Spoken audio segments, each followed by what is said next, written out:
Well, welcome to the Fantastic Mr. Podcast. I'm Zach Briggs, and only a two-man show tonight. All right, Jake Kramers is dealing with some family stuff, but I am with the father of this podcast, Justin Strange. Yeah, hey, what's up? I like that. I like that title, Father of the Podcast. I mean, I guess I am the one that, had the idea and executed it. And, yeah.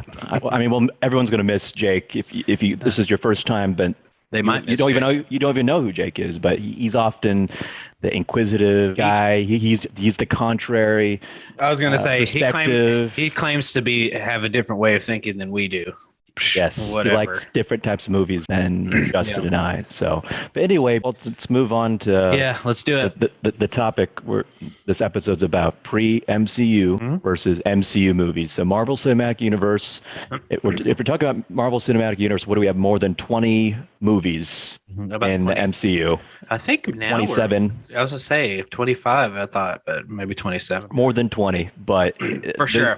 They're basically like the blockbuster. There's an annual MCU movie these days, and for the most part, they do well. And now there's two.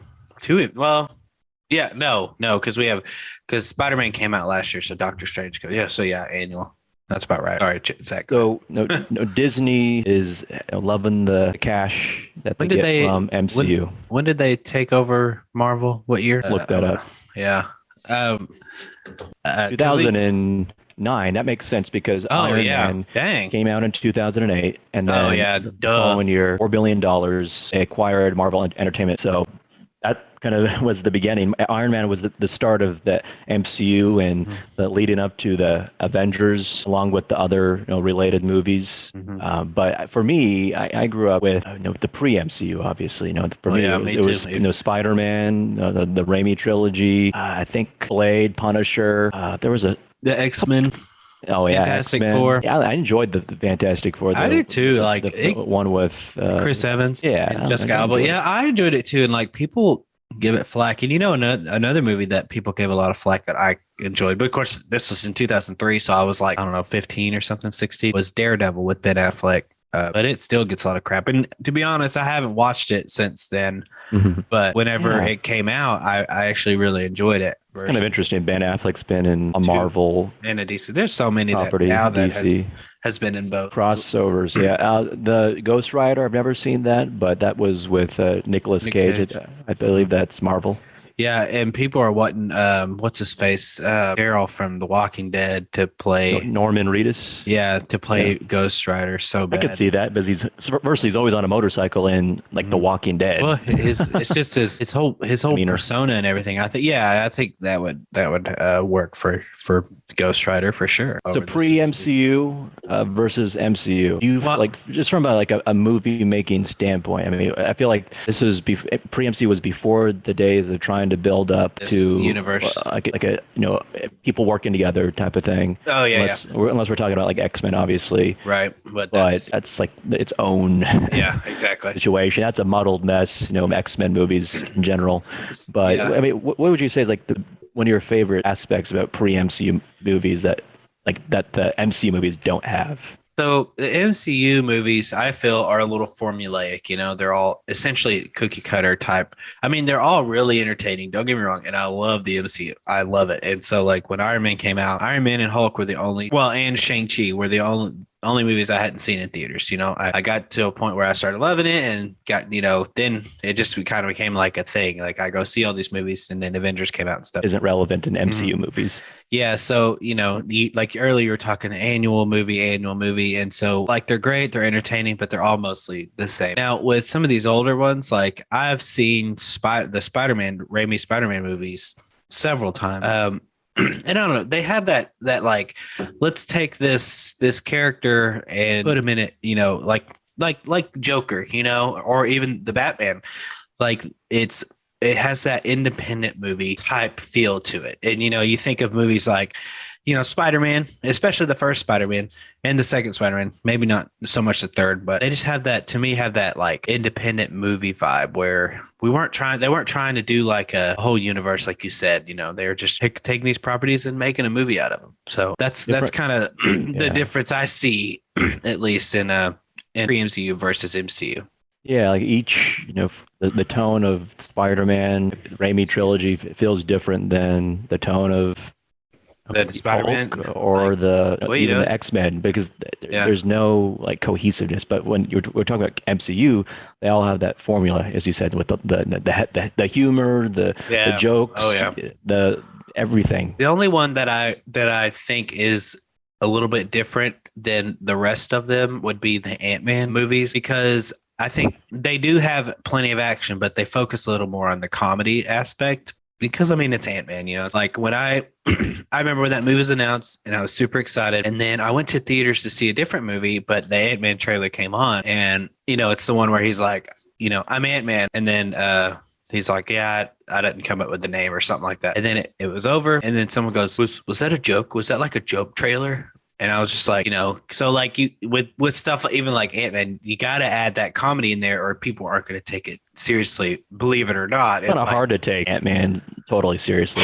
right. Because I mean, Small guy that shrinks, or gets big somehow. yeah. Yeah. So that's the only one that I think stands out. I think from the rest. The rest of them are still like as they go along, they're beautiful. Like Shang-Chi was a beautiful movie. I thought it looked spectacular. I need to add that to my list. Yeah, and the movie, I didn't think like the storyline was just okay. I'm not a huge fan of Aquafina. She was in another movie though that I really enjoyed. It was a A24 movie. I forget the name right now, but I don't care for her in this movie, and so it was just like I was watching it because I didn't go see it in theaters, not for any reason. I just never got around to it, and it was on Disney Plus, and I was like, okay, I'll watch this movie, and I liked it. I don't know. It just kind of follow that same formula. It was interesting somewhat, but it was very pretty. CGI looked great. I heard people love the main character. Before it became kind of Marvelized, like his like so they love the martial arts and everything, and then with the rings and all it becomes like, oh, it's a Marvel movie. People are reminded.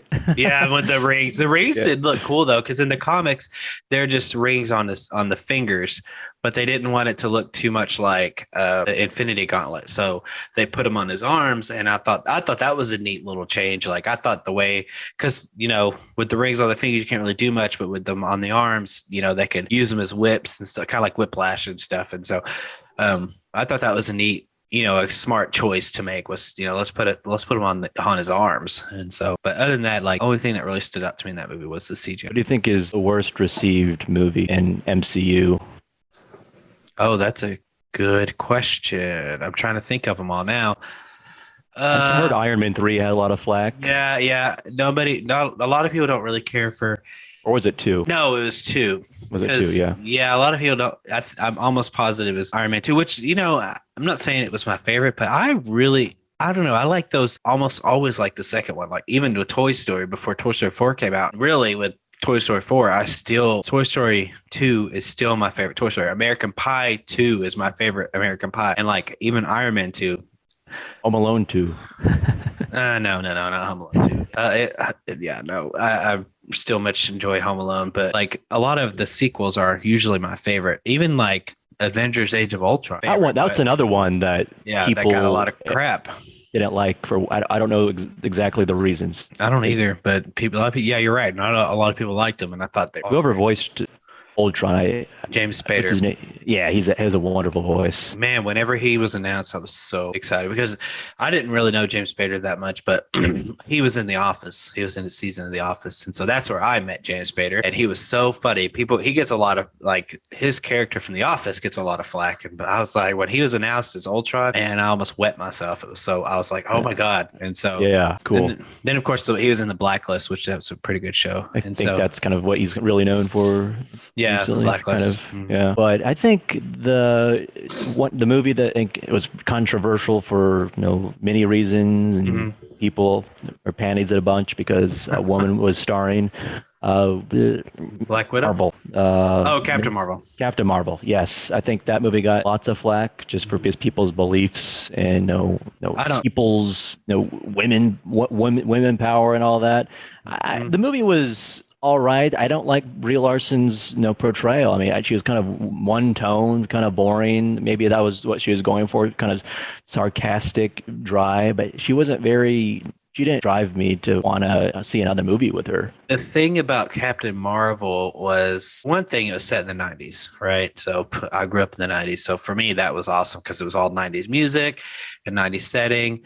But Blockbuster. Yeah, and as far as Brie Larson goes, like, I was like, man, she looks the part, but she's not a very good actor in that. And she was a wonderful actress in that one movie about the room or whatever. Yeah, that was like, she was brilliant in that. I don't know what happened. I still have yet to see that movie. You gotta see it. It's disturbing, but it's awesome. Disturbing. The more disturbing, the better. Yeah, but I don't know what happened, and I don't know what kind of direction she was getting for that movie.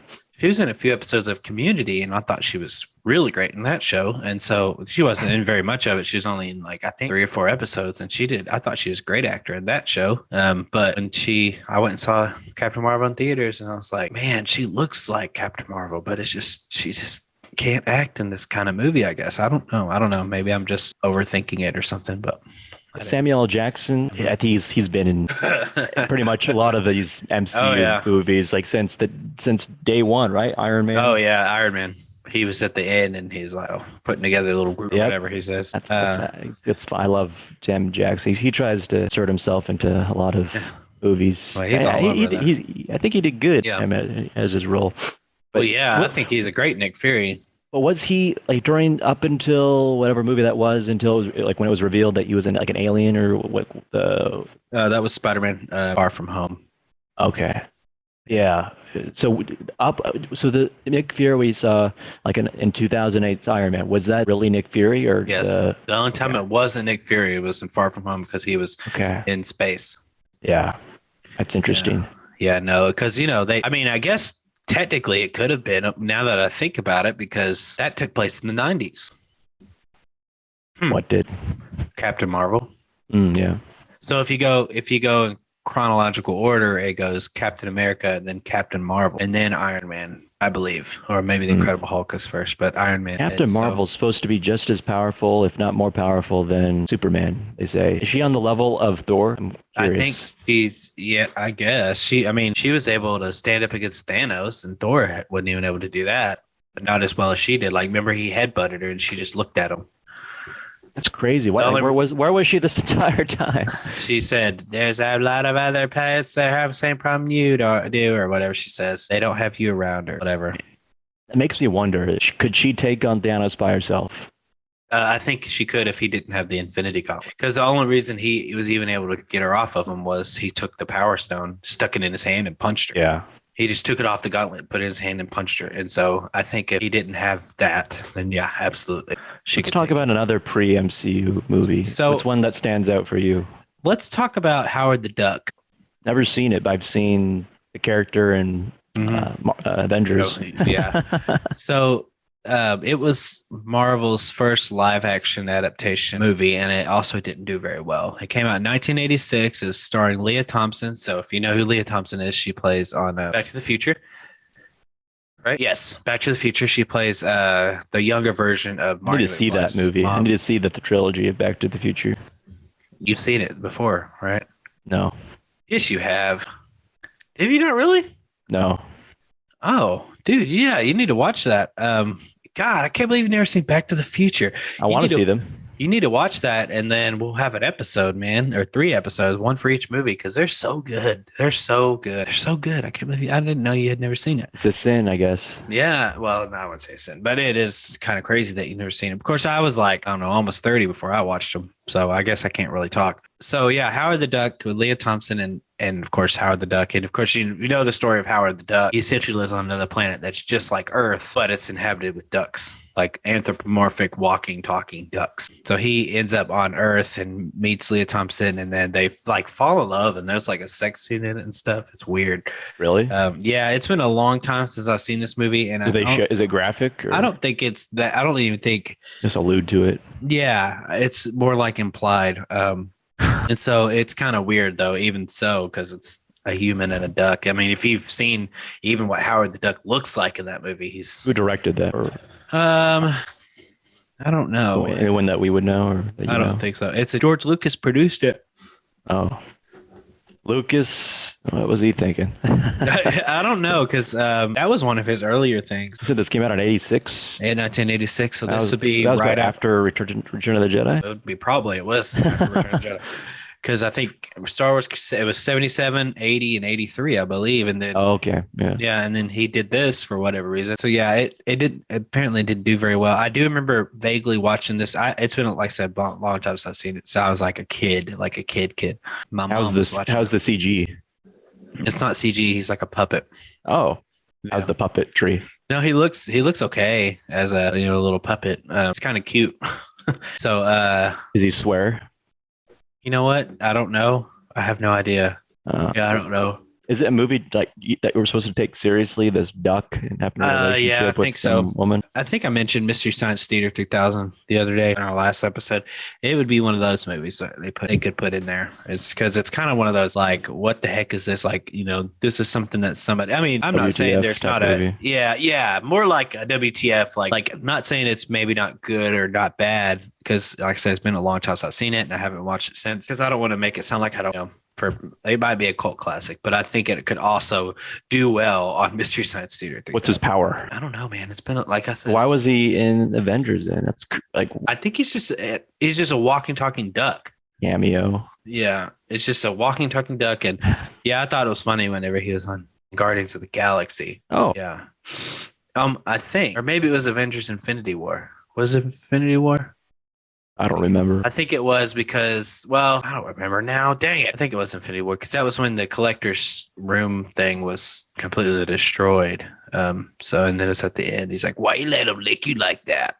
It's so funny. That's what he says to the collector. Howard the Duck was the first one. And then we have The Punisher from 1989. 89. Yeah, there's a 1989 Punisher with Dolph Lundgren. I don't know if I've seen the 89 one. Let me see. Yeah, along Lou Gossett Jr., though it was easily missed by Marvel fans on video store shelves due to a lack of the character's recognizable iconography. There was a Punisher I remember seeing early 2000s. That's the one I was trying to think of.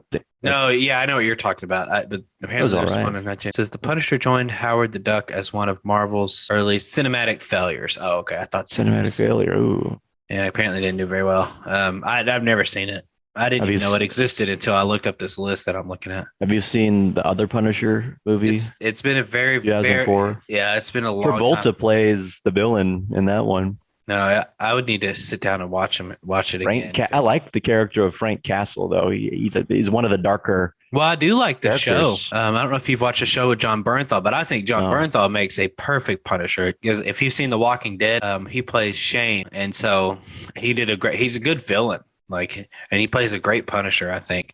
So, the Punisher's anti-hero, so he's kind of like a little bit of both. Like, he'll kill, and if he has to, but if he feels like he has to save somebody, he'll do the same. Like, it's Punisher. People probably forget about the darker Marvel properties on film. I think Punisher's up there in terms of the darkness, but I think in terms of maturity, what was it? Deadpool, he kind of revolutionized the rated R-ness of Marvel movies, which I agree. Yeah. The story goes, and if I remember correctly, Ryan Reynolds plays Deadpool in Wolverine, the X-Men Origins. He plays Deadpool, and they're like, "Okay, if you played this version of Deadpool, we'll let you do your own Deadpool." Well, then it took them like 20 years to finally get off the ground, and they were like, "No, if we don't get an R rating, then we just can't do it. There's just no way." So luckily they got it, and luckily everybody went and saw it, because if they had done it and nobody saw it, then that's the end of R ratings in Marvel movies. So thank God for Deadpool. Well. Yeah, that was one of those movies. I even liked the second one. Yeah, the second one was fun. I mean, they're both fun, and I like the gore. The gore doesn't I remember the first movie whenever one of the villains, the bad guys in the car, gets thrown into the sign, and he just essentially flattens like a pancake. That kind of at first kind of threw me off, because you're not used to that in Marvel movies. So, but once after that, it was just fine. But you don't see a lot of gore in Marvel movies, and I was like, oh, I knew there'd be a lot of cussing, but I didn't think about gore. I just didn't even cross my mind. Yeah, a lot of swearing, sex scenes, but it just didn't bother me. But I enjoyed Ryan Reynolds being Ryan Reynolds. I mean, a lot of the movies he's in, he's playing his quirky self. I don't think anybody but Ryan Reynolds could have played it. I think maybe the guy in the show that I just wrapped up watching, Peacemaker. There's not Peacemaker himself, but there's a guy, his friend essentially. And he's like, he has the same personality as Ryan Reynolds. So, but I think I enjoyed the two movies for Deadpool. I'm hoping there's going to be a third. It would be interesting to see how he kind of eventually gets weaved into maybe in the MCU because they were talking about him being the new like Stan Lee cameo. I'd take that. I would be okay with that. Like if you're anybody else, I don't know, but like Deadpool, put Deadpool in every Marvel movie. I'd totally be okay with that.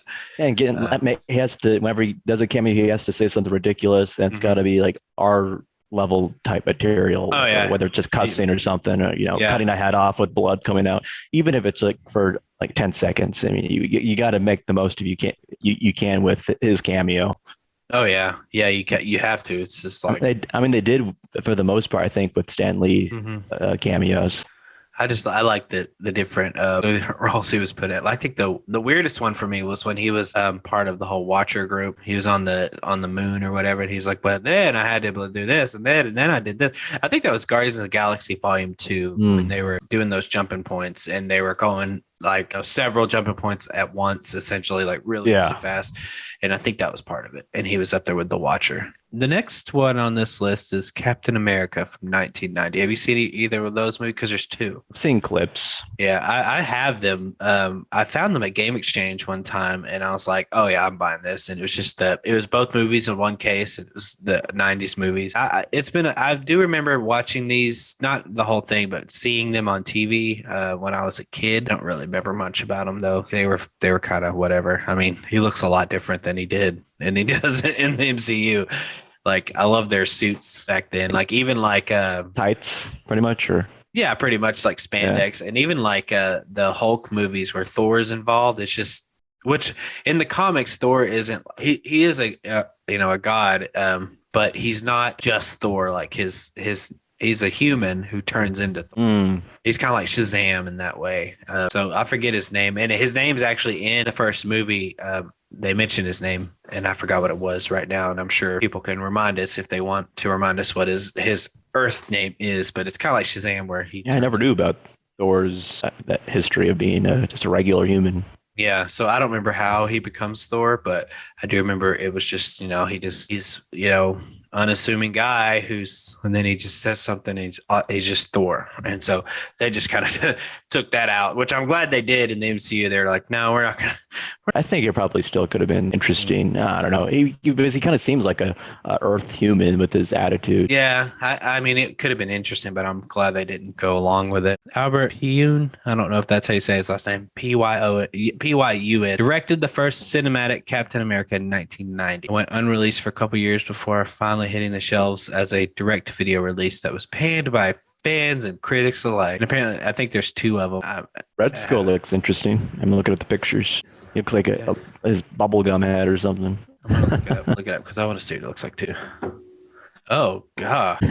Oh my God! It looks horrible. I mean, if you compare it to the, he doesn't look bad for 1990s. He's just, it's kind of weird. I don't know. He just looks like a guy with red makeup on his face. who played Red Skull in Captain America, the modern one?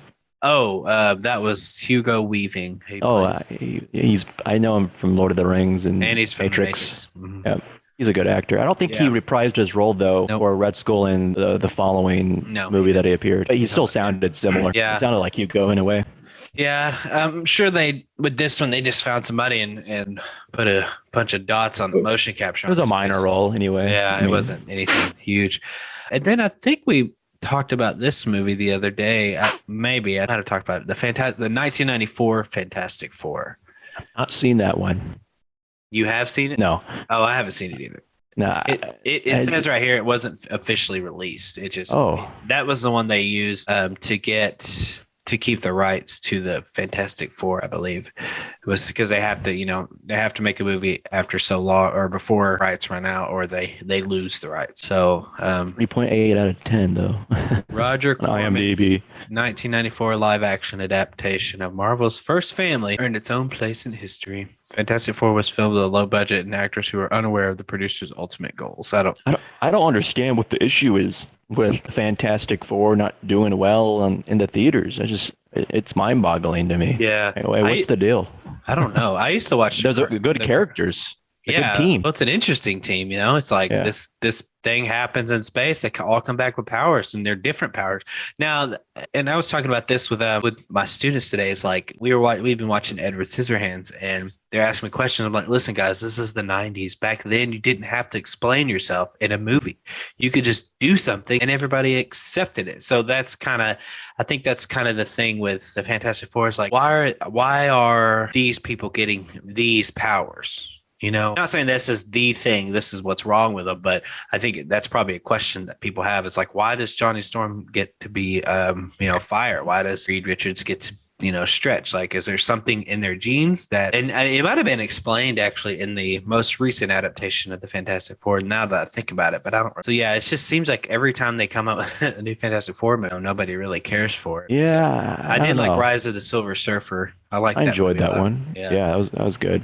And but I did things. I love the Thing and the 2000s. Yeah, I thought it looked great. This one, I'm looking at pictures. It just looks like a dude in a suit. Now, I'm not going to say I liked the most recent version of the Fantastic Four. I certainly did not like it. I don't think it was one of the better, MC. CG was very questionable too. Yeah, I thought the Thing was okay. I thought he looked good, but the story was kind of weird. Yeah. And that helped a lot. I think definitely on my not in my top, whatever of Marvel movies out there. It's way down at the bottom. But it just felt like they rushed a lot of the movie, and like that the villain was it didn't come across as grand as it could have been, but they focused so much on how they got their powers. It seemed like. Yeah, I thought the casting was great. Yeah, especially with the main four themselves. Like, I don't know who the guy is that played the Thing, but you got Miles Teller and Kate Mara and even Michael B. Jordan. Like, I thought he made a good Johnny Storm. Oh, yeah. It's just yeah, I think you're right as far as like it's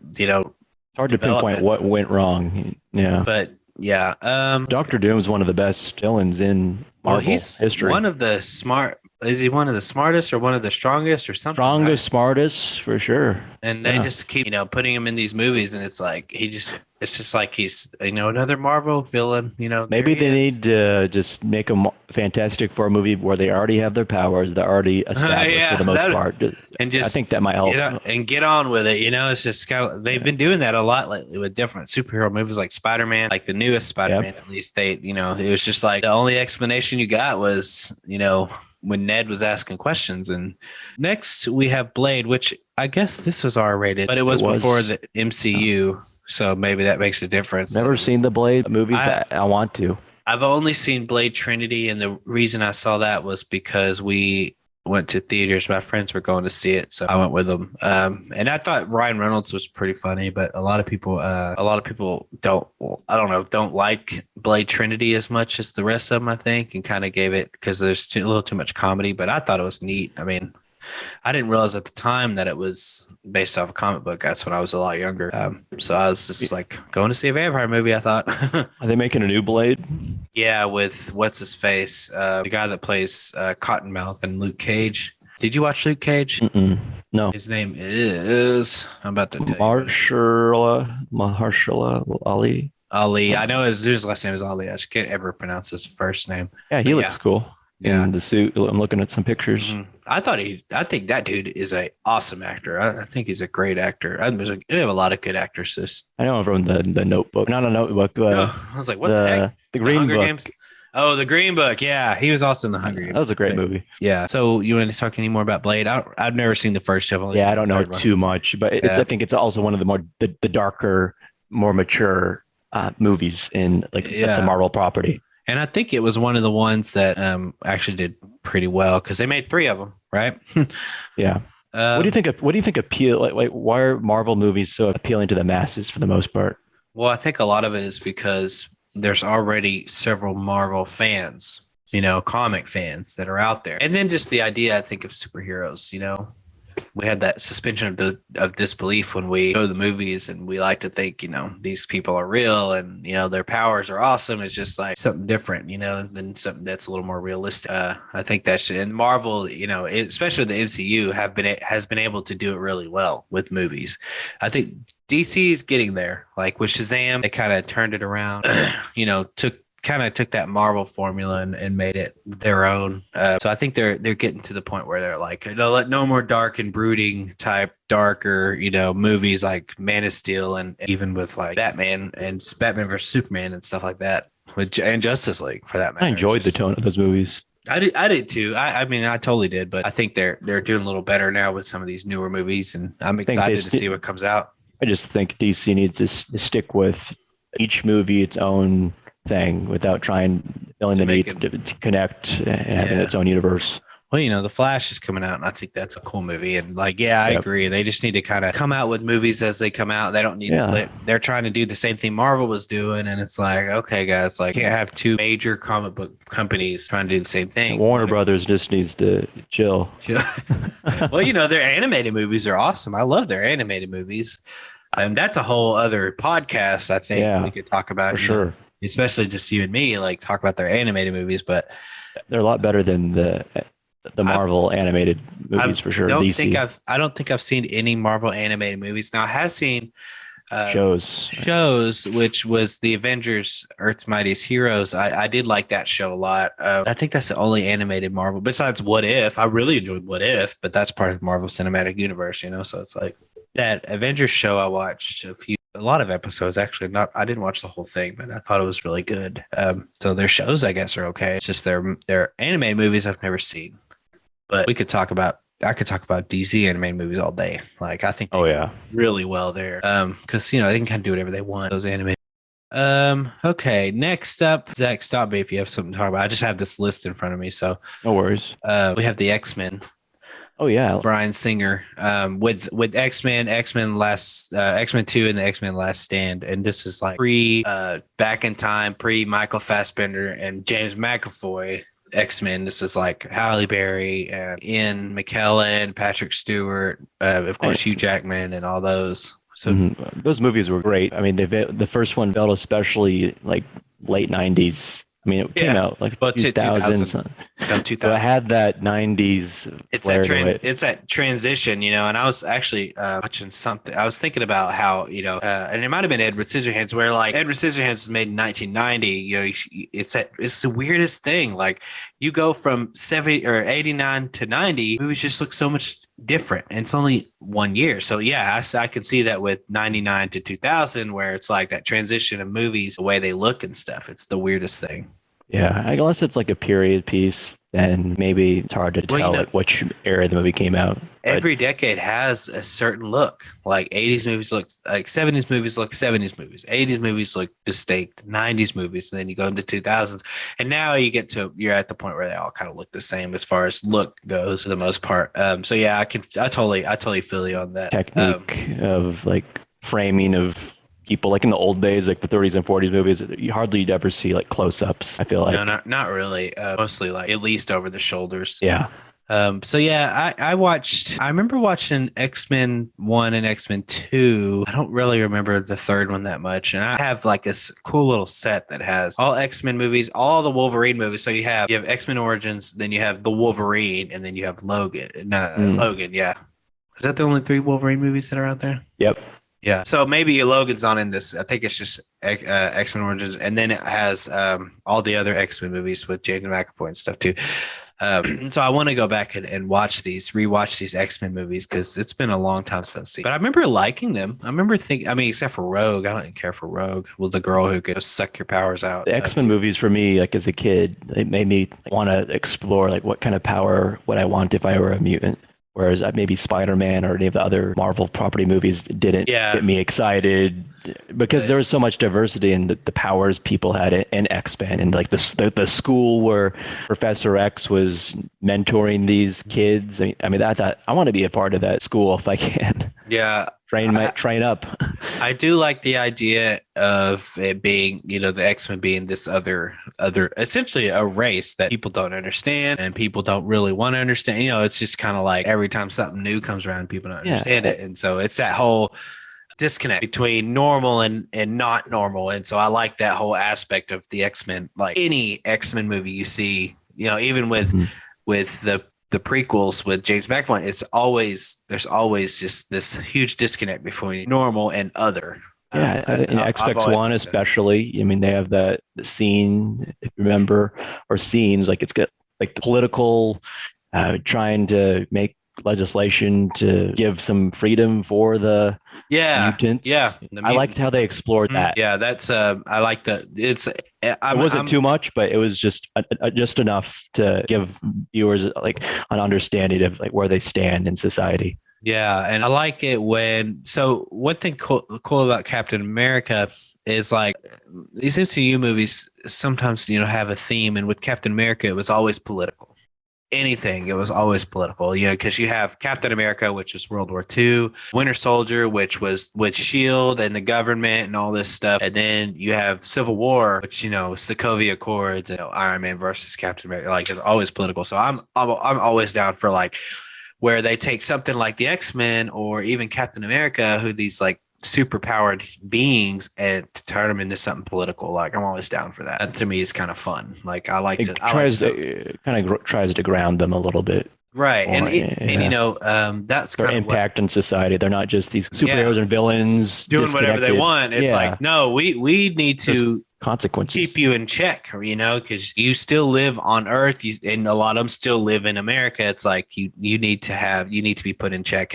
Thing that people didn't like about Star Wars prequels, where they had all those hearings and stuff, and to me was really interesting to listen to. A lot of people didn't like it. Yeah, they want this, the original Star Wars where they're slicing people up and shooting them with blasters. I'm like, no, this is how this all began. Like, this is why they're in this position now. Like, why Luke wants to go fight for the Republic, because of everything that happened there. And it's just, to me, that was the interesting part. And we could talk Star Wars all day too. Like, another episode. Another episode. Yeah. I mean, like, and when they take stuff, these fantastical beings, and then they are like, we got to figure out a way to put politics into this. Like, to me, that is always interesting. Absolutely. Yeah. The Emperor and people loved him, I guess. Yeah. I mean, well, first he was general people. First he was, Senator Palpatine, and then he became Chancellor Palpatine, and then he just became Emperor Palpatine. It's like, what the crap? How did you go from Senator to Emperor? It's basically like a dictator trying to manipulate the populace and say, I was attacked by the Jedi, and bow down to me type of thing. Yeah, we need to have one person in charge, and don't worry, I'll give power back when I'm done. It's like if I was a general member of the galaxy, I probably wouldn't care. Okay, some guy some old dude in a hood. It's not impacting my life. It's an old dude in a hood. Whatever, man. Do your thing. You want to be chancellor? Go right ahead. You want to be emperor? Fine. Okay, I agree. If there's like some level of politics where it's not too confusing and too boring, then I'll like it. Me too. And I think they did a pretty good job with X-Men and Captain America. And I thought they did a good job with Star Wars, but whatever. I'd like to see I've never seen the Daredevil series at all, but I'd like to see Daredevil on the big screen somehow, like his own movie. I don't know if they bring back the same actor. It's like, he was on the big screen, because that's who, I'm talking MCU. Well, and then he was in his attorney mode. Yeah, he was in Daredevil mode. Yeah, but it'd be nice to see a Daredevil movie. I don't know if we might see, but I think just a bigger role.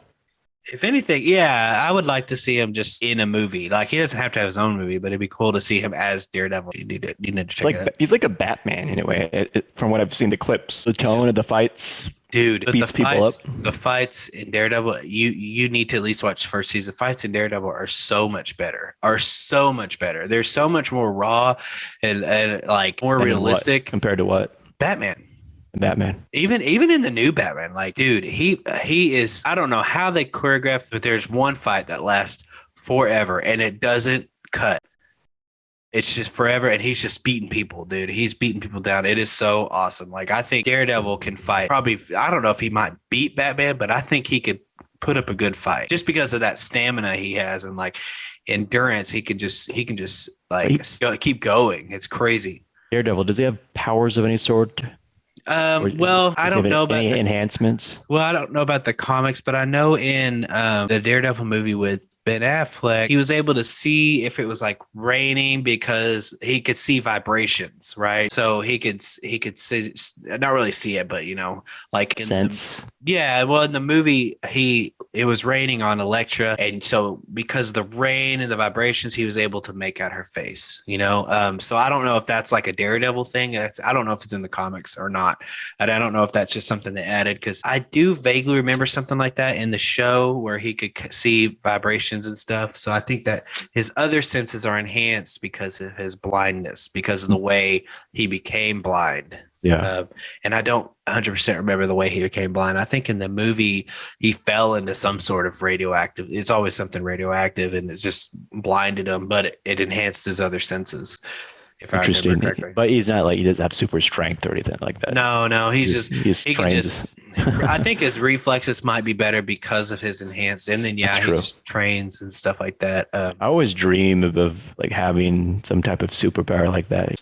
Quick reflexes. Well, strength. You think about look at these shows. I don't know. Have you seen any of the Marvel shows that were on Netflix?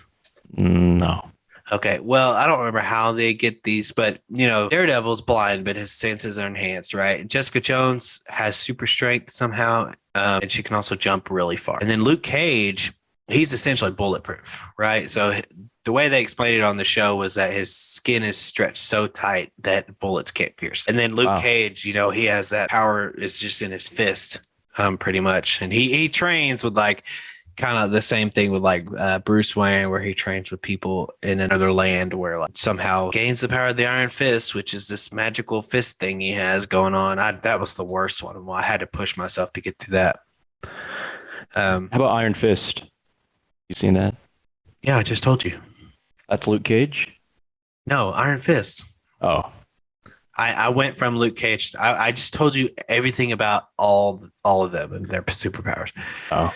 Iron Fist has this glowing fist that's really, really strong. And even like people can't really beat up Luke Cage, right? They can't beat him up because he's just too strong. But what's his weakness? I don't know. I don't know if he really has one, because the thing that makes him a superhero is I'm going to say this again for those of you who are listening.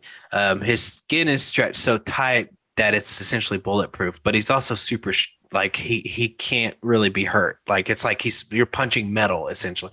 I'd like to see him versus Logan Wolverine. I don't know. That'd be interesting. Because he's got those adamantium claws, so they might pierce his skin. But Iron Fist, he has all this strength in his fist, and he's able, like he punches in the show, the Defenders, which I don't know if you've ever seen that, but he punches Luke Cage, and it actually like hurts him because the fist he has is so strong, so powerful. Okay, and then next up is, I think, probably our favorite together is Spider-Man. Raimi Spider-Man. Oh yes. Yeah. We always talk about how it has that romantic indie feel to it, indie feel. Well, in the first two, this third one, I don't think so much, just because they tried to shove so many characters in there. Yeah. But yeah, the first two, especially the second one, this is one of those superhero sequels that people loved, and they say is the best one out of the three, is Spider-Man 2. So I thought that was I really liked that one for sure. But I remember being about 14-ish, 14 and 15 when I first saw the original Spider-Man with Tobey Maguire, and man, I loved it. I fell in love instant. But I've always liked Spider-Man. He's always been my favorite out of all the superheroes. Did you relate to the character? Peter Parker? Peter Parker? No, not really, because the only thing that I could maybe relate to, especially in high school, was kind of being an outcast, but I wasn't that smart. He's crazy smart, which is another one thing about, for some reason, these Marvel characters, they all have to either be rich or they have to be really smart. Like, why can't they have I guess they have Shang-Chi. He's not smart. But he of course knows like martial arts like really well. So there's always, you always have to, you can't just have like somebody who's just like a normal Joe walk into the Marvel Cinematic Universe and be like, hey, I'm not that smart, but I have these powers. It's like Howard the Duck, maybe. I don't know. Well, he's still a duck. You know, I mean, it's accomplishment. Still, yeah. So sorry, I didn't mean to go off on a thing. So yeah, then you have Sam Raimi's trilogy, and even like I even like the soundtrack, and not just the score, but the soundtrack with all the different bands. I think I have one of them on CD in my living room. But I think I bought one. I think it was Spider-Man 2, and then I bought the Daredevil soundtrack with Ben Affleck. That soundtrack was awesome. Who were some of the bands in that? Rob Zombie was in there. That's the first time I ever heard "Bring Me to Life" by Evanescence. Chevelle was in there. Train. I think Fuel was in there. So it's just a bunch of rock and roll. And then I think Spider-Man 2, there was a song by Sum 41, and it was just like it's called What We're All About. It's essentially Sum 41, but they're rapping, and it's just really cool. Really cool song. And then the video is really cool too. So that was back in the day when songs were put on soundtracks, but their videos had clips of the movie in it. Do you remember those music videos? Yeah, like I remember Batman Forever and Seal. Oh yeah, Kiss on a whatever. And Mask of Zorro. I forgot the artist that did some of the.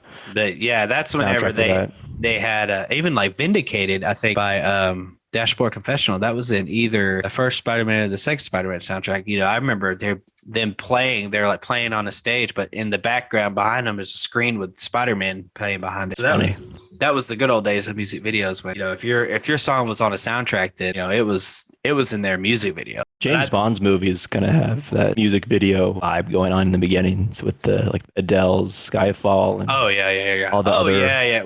It's kind of the same with like the whole title screen with like Deadpool and stuff, where it's like things like, you know, some sort of CGI type thing. Yeah, I do. I would agree with that. So what was your favorite Spider-Man, Sam Raimi Spider-Man? Probably, I haven't seen two in a while.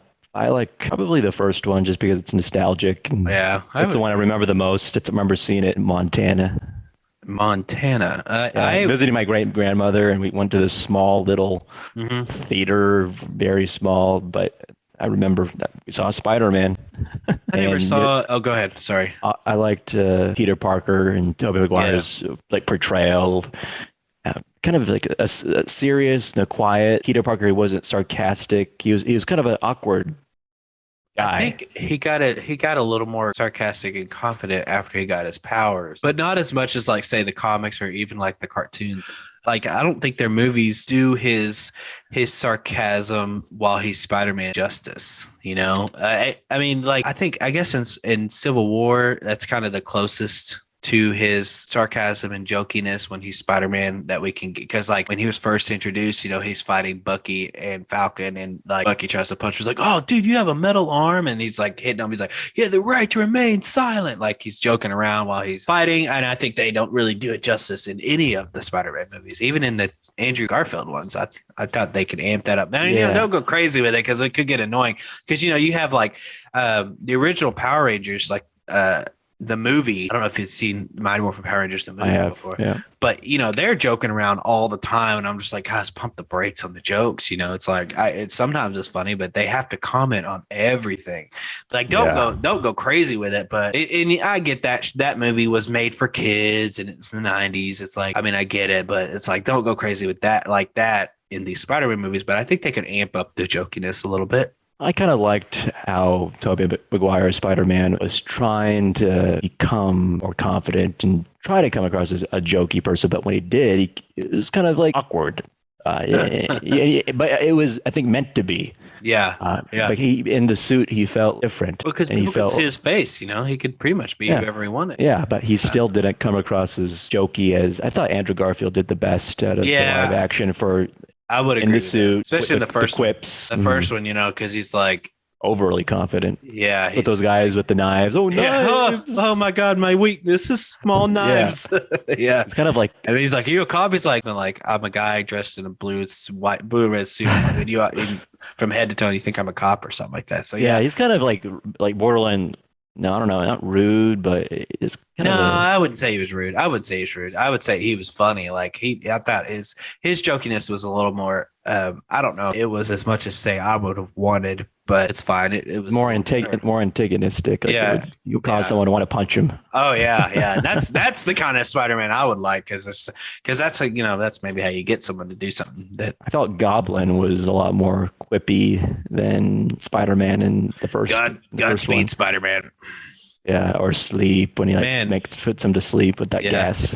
I think one of the best moments in No Way Home, spoilers here, was when he did his, he's like, I'm something of a scientist myself. And when he said that, I was like, oh my God, just like those little things. And I had my students with me. We're watching the movie, and they're a lot younger than us. It's just like yeah, they're enjoying it. But man, and I told them this, and I told my teacher friend who was with me, I was like, I put No Way Home, I think almost either right below Endgame or right above it. I was like, because I've been watching Spider-Man since I was 14 or 15 years old. I've only been watching these Marvel movies for the past 10 years. I don't know. I think I feel a little more closer to Spider-Man, the movies and stuff, than I do. So when everything happened on No Way Home, it was just like my little kid came out and was like, yeah, Spider-Man, whoa. Whereas my actual little kids that were with me were just like, I mean, some of them were cheering, but they thought it was kind of funny. People that grew up with the Raimi trilogy, I mean, they'll appreciate when they hear that theme. Oh yeah. And the Tobey music. Maguire Spider comes up. They even had, I think, Andrew Garfield's theme. Well, even Electro's theme, because when you meet him for the first time in No Way Home, and then he shoots his lightning, and he goes bam, bam. I was just like, my head almost blew up, because I love Electro's music in Amazing Spider-Man 2. It's so good. Okay, sorry, I didn't mean to go off on a tangent. I just want to see what else we got going on here. Talked about Blade. Okay. One of these that I've never seen, and I probably will never see, is Elektra. Did you see Elektra with Jennifer Garner? No. It's kind of a spinoff of Ben Affleck's Daredevil, because she plays Elektra in that movie, but they took it and gave her own movie. And it's kind of, I kind of liken it to Catwoman with Halle Berry, where they take this, solo, I don't want to say female, because I don't think her being female has anything to do with it. I just don't know if Catwoman or Elektra are interesting enough characters to have their own movie. I think Michelle Pfeiffer's version of Catwoman could warrant if she was just a great Selena Kyle. Yeah, she was. Well, I thought she was a little bit better Catwoman than I don't. Well, I was gonna say Zoe Kravitz. Well, definitely, yes, Zoe Kravitz. I did not I think I mentioned that earlier. So I don't care for Catwoman anyway. But if I had to pick, it would probably be Michelle Pfeiffer, because Anne Hathaway's was okay. I mean, she had. I mean, this version of in the Batman. We don't want to get into it too much, but that Catwoman she wasn't the deranged, mentally challenged in a way Selena Kyle that Michelle Pfeiffer's was, because she was like, well, I was gonna say Michelle Pfeiffer was like, yeah, she messed up, got into it, man. And then I've never seen Catwoman, and I won't ever see it. It's just kind of the same with this. I mean, I don't want to say I won't ever see it. I might watch it just to say I watched it. I'm a filmmaker. I teach film. Can't say I won't ever watch a movie, but I just want to see it to see if there's any references to Batman. Oh yeah. Hints. I mean, if I have this movie Elektra, I bought a Blu-ray with both Daredevil and Elektra on it. And so, I mean, I might watch it eventually. I'm not going to rush, We talked a little bit about Ghost Rider. I've actually never seen the Ghost Rider movies. Neither, but I think I own both of them. I have to be interested in seeing them, because I like Nick Cage, despite his reputation, but the character Ghost Rider just looks cool. It is something I would watch. I just haven't watched it yet. So yeah, I think I need to go back and the only one I don't own.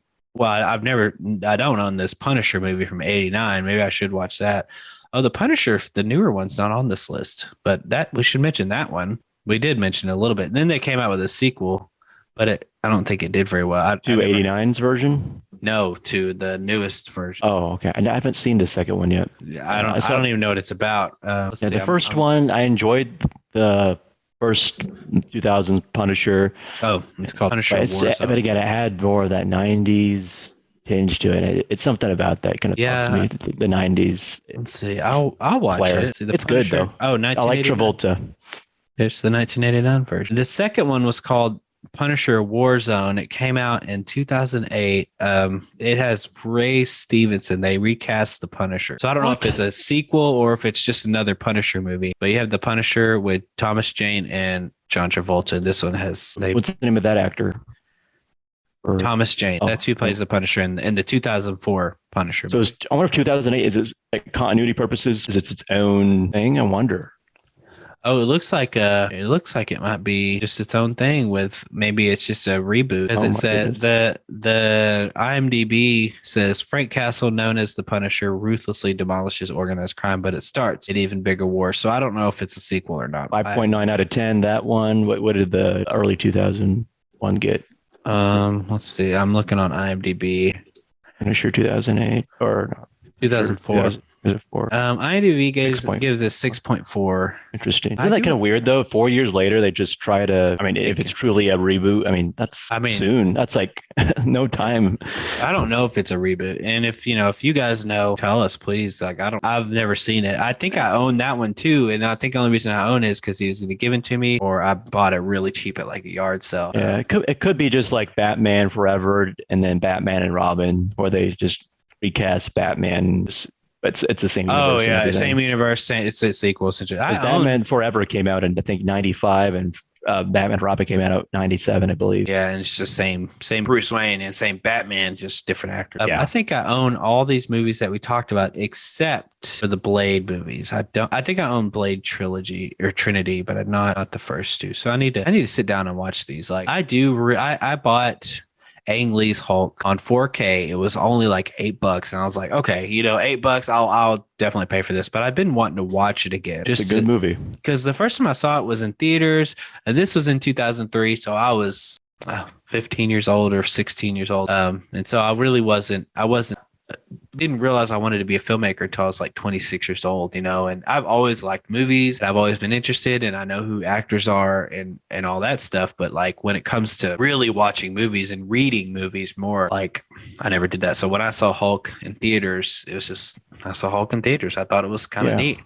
But this one's a little different because he's a little more green. He's got a better green color to him. His head's a lot bigger. I don't know. His head seems a lot bigger than that. And then in this one, if you the more mad you make him, the bigger he gets. Oh yes, I remember that kind of unique characteristic. Yeah. So it says, do you find it hard to kind of disconnect from the other versions when you watch, like for example, Ang Lee's Hulk? I mean, does it bother you in any way? Like it's like hard to separate your thoughts? I don't think I could talk about Ang Lee's Hulk, but if you think like all the Spider-Man movies that came out, it doesn't really nothing really takes away from it. I don't think they all feel different. Yeah, no, they all feel different enough to where I'm like, this is just like this one, or I wish this one had this one in it like the other one did. Like it doesn't really cross my mind that that other movies like this have been made. But they have their own style. It's just like comparing the Burton Batman films to, perhaps Matt Reeves is the Batman. Burton has its own taste. Well, even Zack Snyder with Ben Affleck, this Batman, or Christian Bale. They're both dark, but they're dark in different ways. So we got any final thoughts on? Because there's still some non-MCU movies. Let's just say if I'm on an island and had a choice between pre-MCU and MCU, I'd probably go with pre-MCU just because I'm not as attached to MCU. I mean, you said you love Avengers, you love No Way Home, but you'd really go with pre-MCU if you had to like choose. If I had a collection of movies, I would probably. It'd be tough because I like Logan. Well, that's not MCU. That's true. That's true. Yeah. None of the X-Men are yet. No, well, even though we have hints of that in Doctor Strange too. I think I would prefer pre-MCU. Mainly, I don't think I would get tired of those MCU movies. But I don't think they're all different. I'm talking about the MCU movie. Like I don't think I'd get tired of them if I took an MCU movie or 7. But I don't think I would get tired of the other ones faster. Does that make sense? Like I think I could hold on to those pre-MCU a lot longer. Because if I'm on a deserted island, I assume I'm going to be there for a long time. I think I could deal with that a lot longer. You want different flavors. You don't want the same tone, same vibe every movie. Yeah. Even I felt in a way, Iron Man 2008 felt the most mature out of all the MCU movies. Like it wasn't jokey to like it wasn't overly jokey, but I think it had a good mix. Good mix. I would agree. Because I mean, it's because Disney didn't have the Marvel entertainment rights at that time, I think. Well, even with the Incredible Hulk with Edward Norton, like that really wasn't there was no real comedy. I mean, there's a little bit of comedy, but not very much. I mean, so it kind of started with Disney. Iron Man. Well, Iron Man because of Robert Downey Jr. Mainly him, I think. Yeah, but it's just because of his the way he portrays Tony. Who directed Iron Man? Jon Favreau. That's right. He's excellent. Especially in Star Wars properties. Well, apparently he just made a huge deal with Lucasfilm about doing more Star Wars movies. Well, I guess this won't be the last we see of Jon Favreau, man. Yeah, I can't wait to talk about Star Wars and my likes and dislikes for sure. Ooh, and the direction that Disney is going. We might have to go in a few parts for that episode, I think. Okay. So do you have any final thoughts about pre-MCU versus MCU? I guess my last thought's the future of just MCU in general. What do I think? I think that the MCU is going to take control. That's all we're going to have eventually. Yeah, it's about Disney. Are you excited about what's to come for the Avengers? I'm excited for the TV shows. So I'm really excited for Moon Knight and She-Hulk. I'm really excited for both of those shows. The movies, I don't really know. We don't know the direction. We don't know I don't know what's going on with the movies. Like Doctor Strange and the Multiverse of Madness, I'm absolutely excited for. I'm starting to like these Sony movies like Venom, Morbius. I think it's gonna be cool, and I'm just ready for them to kind of merge Spider-Man, Tom Holland Spider-Man with at least Venom. I don't know why it's taking him so long, but hopefully Tom Holland sticks around to keep on being Spider-Man. I would like to see more movies with him, but since I feel like he's established himself as Spider-Man now.